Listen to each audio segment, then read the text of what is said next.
This is a longer video, but if you're serious about getting a chin implant that you may have for the rest of your life, watching this video in full will be a good investment in your time and resources.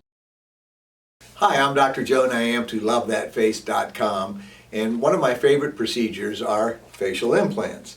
Now, I've been doing facial implants for over 30 years, and we do them on people from all over the United States and out of the United States. So it's a pretty neat little procedure. And when I was a resident, we didn't have a lot of training in facial implants because people say, oh, chin implants don't work. They dissolve the bone and they move around and blah, blah, blah. And I tell you what, I soon found out that that's simply not true. And this video is going to be a little educational. I'm going to do a little PowerPoint presentation and show you some chin implant disasters that I have fixed from other places. But just a quick commentary here. So the most common implants that we do are cheek implants, and second would be chin implant, third would be mandibular angle implants, and fourth would probably be temporal implants. But really it's the cheek and chin implants that I get excited about because they're easy to do, they're permanent, but they're reversible. Now let me explain this. When I put an implant in, I always secure it with a screw. So it's not going to go anywhere, and it's part of the facial skeleton. When you put fat in the face, you put it here, but in 10 years, where's it going to be in that soft tissue? It might be down here, it might dissolve. When you do fillers, they're going to dissolve for sure.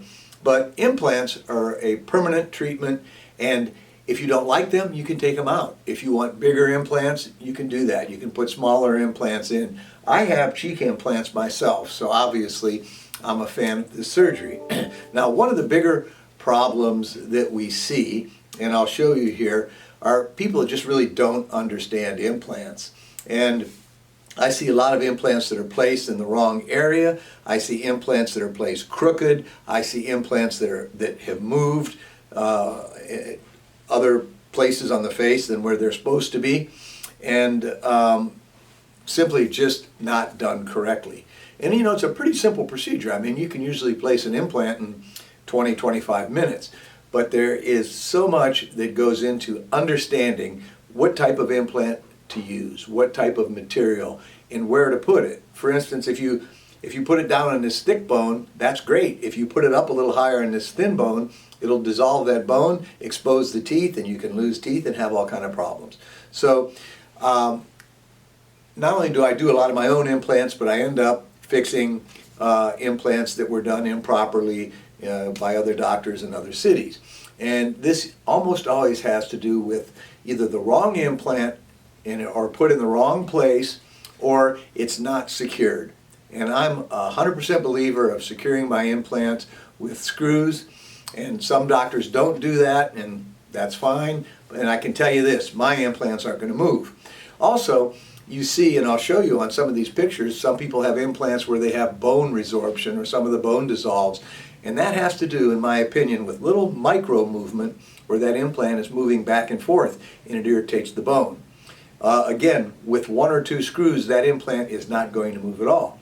Now, some doctors will secure their implants with a suture, and again, if that works for them, that's great. But a suture is not rigid. You still have that micro movement, and even with sutures, I've seen implants migrate. So I think that this works well for me, and I've done thousands of facial implants. I'm going to tell you a little bit about how I do it. I'm going to show you some of these improper methods, or chin implants gone wrong, and then I'll show you some of our before and after pictures. Hi, I'm Dr. Joe Niamtu, LoveThatFace.com, and we're going to talk about chin implants, the good, the bad, and the ugly, and I'm going to show you literally the good, the bad, and the ugly. The first thing I want to talk about are cases that I've seen from really all over the country and out of the country that were placed improperly. And just like any other surgical procedure, placing implants is a distinct art. So we're going to talk about some of the mistakes here. One of the biggest things that you have to pay attention to is where the implant sits on the mandible or the lower jaw.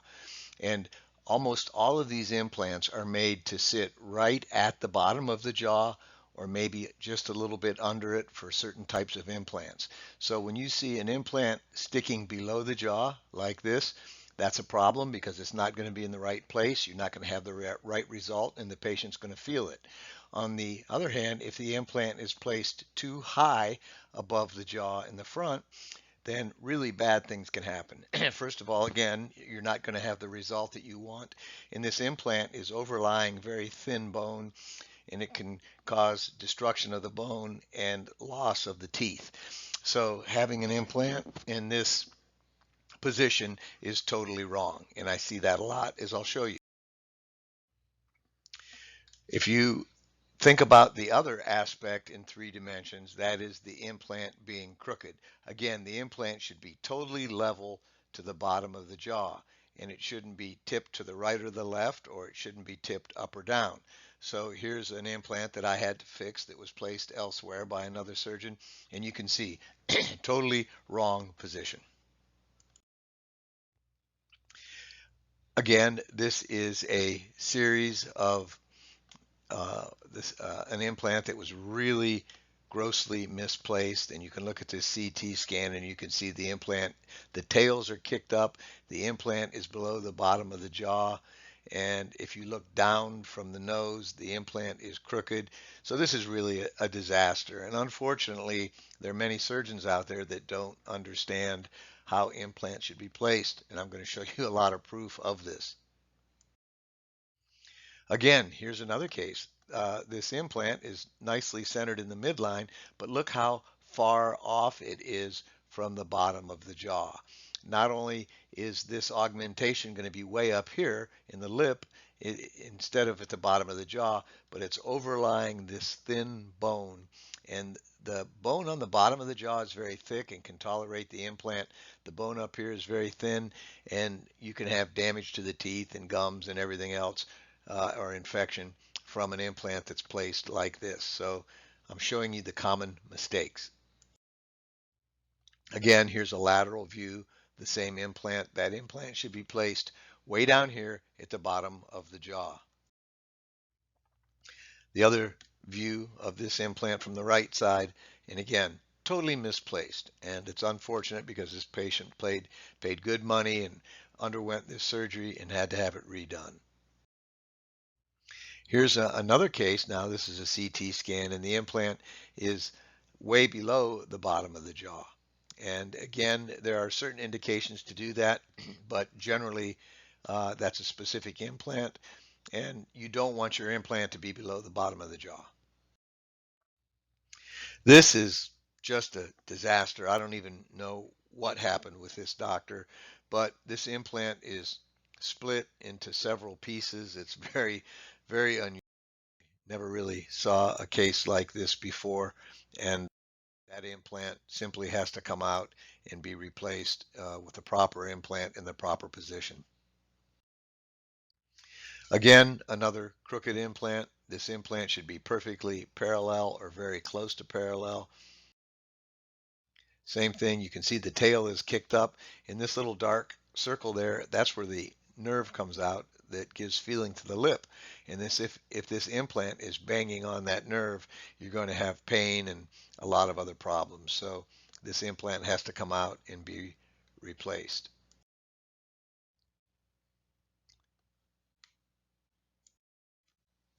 Same situation here. This is the same patient, and the other side of the implant was way up high, and this is way down low. Bad situation, has to be replaced, and I did replace that implant.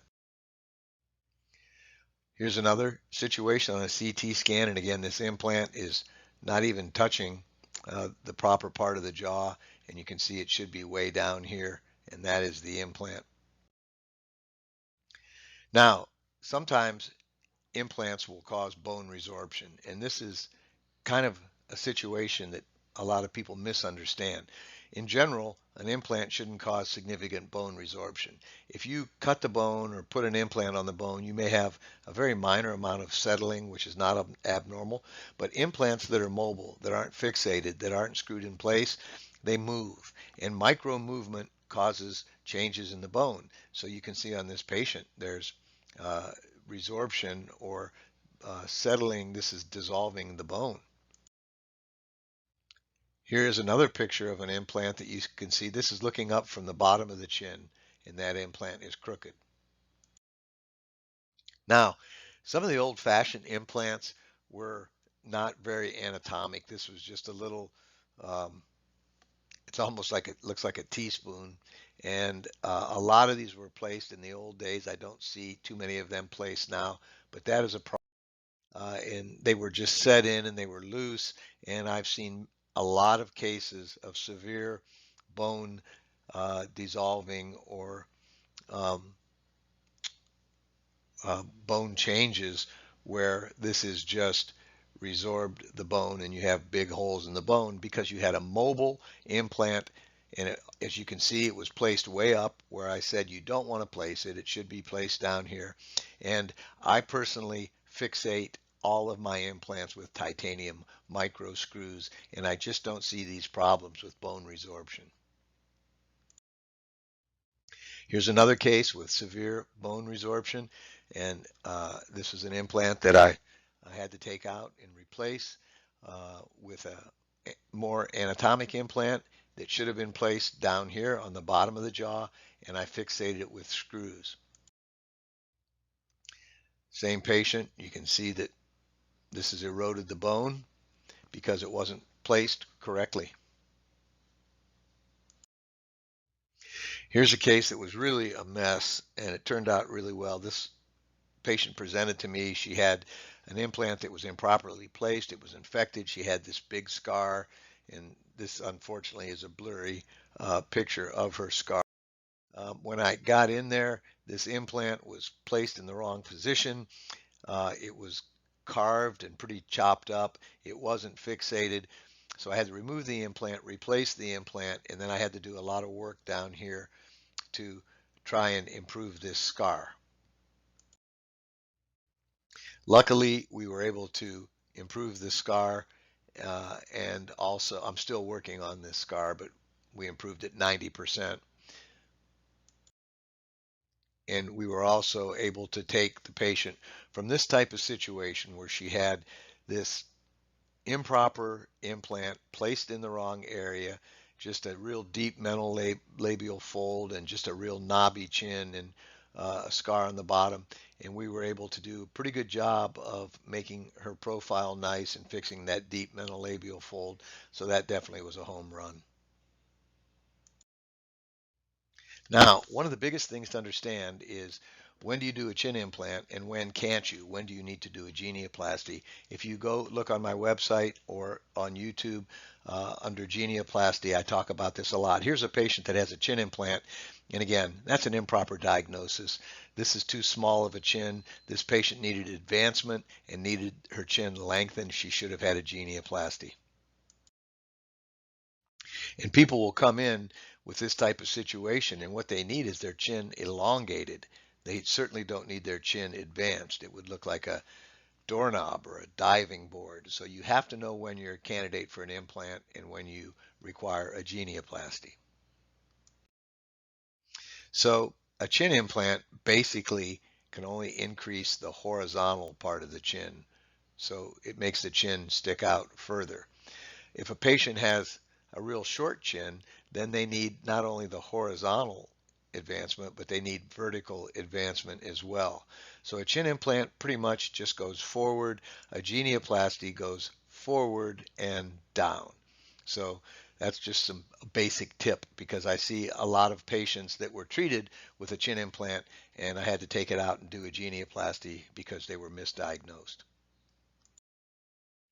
Now, the other thing is material. I use only silicone implants, and some people use these porous polyethylene implants, and I'm not saying anything bad about the company. These implants are fine if you don't have a problem with them. There are some disadvantages that they're rigid, they don't bend or conform to anatomy. They're brittle and they can break, and there are other problems placing them. But if your doctor places this type of implant, that's fine, unless it needs to be removed. And then it can be a very, very big problem. As a matter of fact, I don't take out any of these porous polyethylene implants anymore because they just can be so destructive because they grow into the tissue and it's just very difficult to take them out. So my point I'm making, and I'm not condemning anybody else or their choices, but I only use silicone implants. Now, the other thing that's very important is what type of implant to place. And this is just part of a chart. I mean, there are many, many types of implants. What I usually use is the extended anatomical chin. I really like that. I also use the Flowers mandibular glove. So these two implants are the ones that I use mostly. There are different implants for different indications, and a lot of that is up to the surgeon's preference. Now, again, as I discussed earlier, some of these old-fashioned implants were just a little button or chunk of silicone or very small. Today's implants are anatomic and they're made to fit the jaw perfectly, and there's so many sizes and shapes, and more often than not I end up customizing the implant by trimming it or um, modifying it in some way, shape, or form to fit the patient. And doctors that are very experienced with implants will do that a lot. I'm not talking about making a custom implant. I'm talking about customizing these off-the-shelf stock implants. There's two basic ways to put in uh, chin implants. One way is under the chin with an incision through the skin. I only use that if I'm doing a submenoplasty or a facelift and I already have an incision there. Otherwise, there's no use to make an incision that's visible on somebody's face. If I'm doing an implant by itself, I will usually use the intraoral route inside the mouth through the lower lip. And don't let anybody tell you that you can't do it that way because of infection. I have placed hundreds and hundreds of chin implants, and my infection rate is next to nothing. And my infection rate is no different when I place it in the mouth or when I place it under the chin. And for instance, I hear people say that you shouldn't place an implant inside the mouth, but that's where we place 100% of our cheek implants. So that's a wives' tale, and I can tell you from 3 decades of doing this that placing it here is just as safe. Now, I keep talking about micro screws, and these are little titanium screws, and you could see you could probably fit 7 of them on a dime. They're very small, and no, they won't set off the metal detector at the airport. I secure 100% of my implants, whether it's cheek or chin or mandibular angle, with at least one of these screws. And I can tell you, a lot of doctors say, well, you don't need them, and maybe you don't need them, but you saw all those implants that were bad or ugly, and I could show you a whole hour's worth of CT scans for implants that have migrated that I have fixed. So sometimes you can get by without a screw, but as you can see from this earlier part of this presentation, it is very common for these implants to shift or move. And I can tell you, if you put a screw in, that is not going to happen. Usually, I can get by with a single screw, but if the implant rotates, I may put a second screw. So this would be a fixated implant through the incision under the chin. This is how we place an implant intraorally through the mouth. And then these implants you can see are screwed with a single screw or sometimes multiple screws depending on the indication. And it's so rare that you ever have a problem with a screw. I mean, I haven't had a problem with an implant screw, I bet, in 15 years. So these new titanium screws are very small and very biocompatible. I do custom implants that are based off of CT scans, but I do this rarely because I'm always able to take a stock implant and modify it to fit the patient. However, in patients that have had trauma or cancer surgery or something like that, there you can take a CT scan and make a custom implant, but honestly, you generally don't need to do that. So here's the 10 commandments of proper chin implant placement, and then I'm going to show you some before and after pictures. Number one, you got to have the correct patient, and you have to have the correct diagnosis, whether it's an implant or a genioplasty. Number two, you have to select the correct implant, and that's correct size, the correct shape, and the correct material. And when I place these implants, I actually try them in like you would go to a shoe store and try on shoes. There are special sizers that you use, and we try in different sizes and shapes, and they're all silicone, so we figure out what best fits the patient. The correct route of placement, so you have to decide whether you're going to place it through the mouth or under the chin, and I've already explained that. Number four, place the implant in the correct region of the bone. You can see the devastating problems that can happen if the implant is placed over the teeth or in the wrong position.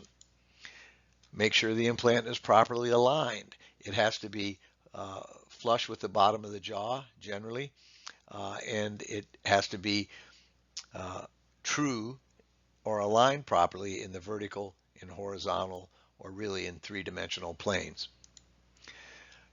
I think it is so important to use micro screw fixation to prevent mobility and migration.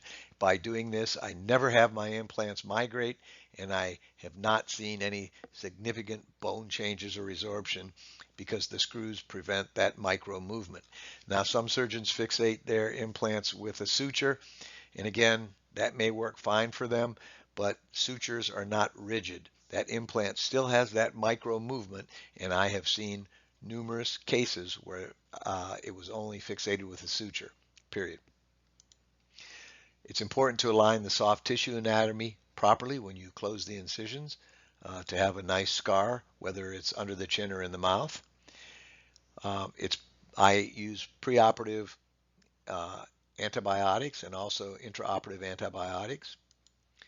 I have the patient use a antibiotic mouthwash, and it's important to back up your work. So in other words, if you place an implant, the beautiful thing about implants is, like I said earlier, they're permanent, but they're reversible. So if I place an implant and the patient later decides they want a larger or smaller implant, then I will work with that patient and credit them so we can change out that implant. And listen, I don't want to act like I hold the keys to the universe with chin implants, but I can tell you I have been a student of the face and of facial implants for just about 3 decades, and I really feel that I have a great understanding of how to do this correctly, and I have a ton of experience in fixing mistakes or screw-ups from other places, as I have showed you earlier. Unfortunately, there's a lot of implants out there that just weren't placed correctly. So what we're going to do now is just look at some before and after pictures. This is a submenoplasty where we do liposuction and tighten the muscles under the chin, and a chin implant. Again, submenoplasty and a chin implant. It's a great feeling to be able to change somebody's profile, and these procedures only take about a half hour or so to do. The recovery is usually a week to 10 days. This patient had cheek and chin implants. Same patient, different view. Again, just a simple chin implant can make a huge difference in somebody's profile and their aesthetics. This is a chin implant, and I may have done some liposuction on this patient. This is a chin implant only. What a nice profile change. Again, just a chin implant by itself, nice profile change. A simple chin implant placement.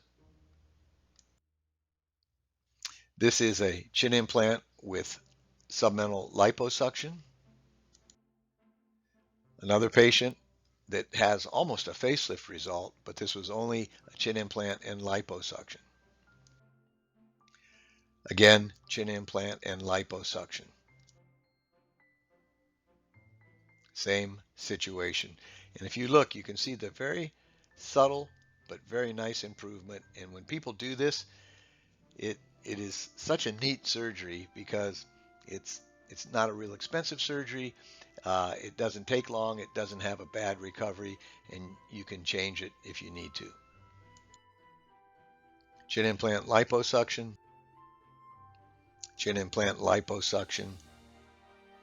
Now the next cases are facelifts. I do about almost 100 facelifts a year, and I do chin implants in many of these patients because it just makes a big difference. You can see how doing the facelift and adding a chin implant makes such a difference. So these are all facelift and chin implants. Facelift, chin implant. And I'm not going to say every time facelift and chin implant because you can read this and all the following pictures are facelift and chin implant.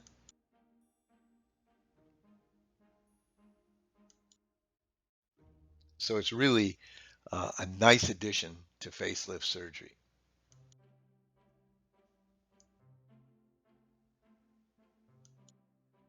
So again, here's another patient with a facelift and chin implant.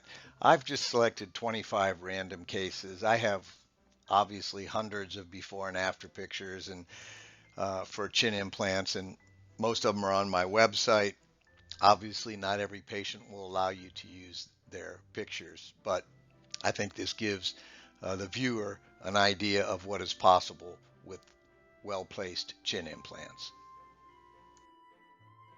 So I know this has been a really long video, but if somebody's going to get a chin implant and have it the rest of their life, then it's worth spending a half hour to review the good, the bad, and the ugly of chin implants. I'm Dr. Joe Niamtu. I'm a cosmetic facial surgeon in Richmond, Virginia. I have many, many YouTube videos. My website is lovethatface.com. We see many patients out of town and out of the country. We are set up to do this and to make it easy for the patient, and it's always my honor to see any patient from any place. I'm happy to look at patient pictures, which can be sent to niamtu@niamtu.com. I want to thank you sincerely for devoting your time to watch this video.